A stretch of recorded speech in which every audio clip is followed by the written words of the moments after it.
Droopy Stevenson hadn't been a dirty old man all that long. He was still adjusting. He was weighing up the pros and cons and trying not to allow it to affect his work, which wasn't easy. "What's this I hear, Droopy?" asked Sam Collins, his boss, crouching beside the Land Rover from which Droopy was removing the sump.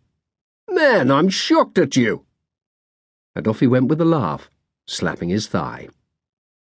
Droopy extended a hand for a number 8 ring spanner, and Joseph, his intuitive Zulu assistant, wiped the grease from its shank and placed it gently in his grasp. Then for a while Droopy just lay there on his back on the crawler board, staring up at the sump's drain plug.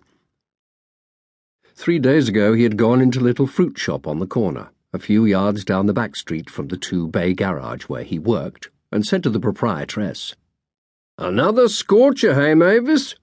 OK if I fields your tomatoes?" He liked his tomatoes crisp, and Mavis Cookamore, who had known Droopy for years, hadn't even bothered to nod. Instead, she told him that her feet were killing her, and that while the heat wave lasted she had a good mind to get her young niece along to look after the counter side of things. As the shop had only a counter side of things, the idea had seemed promising to Droopy, and he had said as much.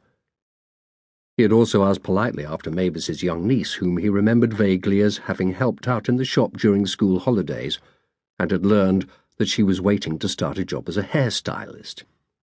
"Yeah, she's a big girl now," Mavis Cookamore had observed with satisfaction, giving the bag of tomatoes a quick flip, closing and sealing it all in one operation.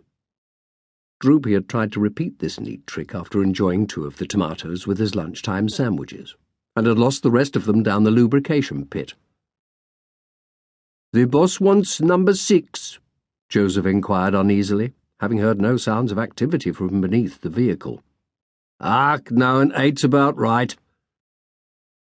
After applying the spanner to a couple of bolts, Droopy fell once again into a reverie, going over and over the events leading to his new image of himself.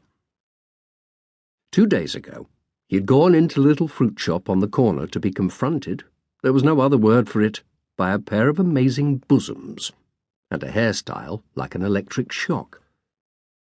"You know Glenda," Mavis Cookamore had prompted from a comfortable seat in front of the fan. "And will you just look at her? I ask you.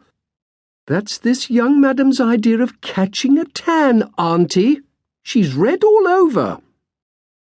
Notwithstanding his normally shy and retiring nature, Droopy was already looking.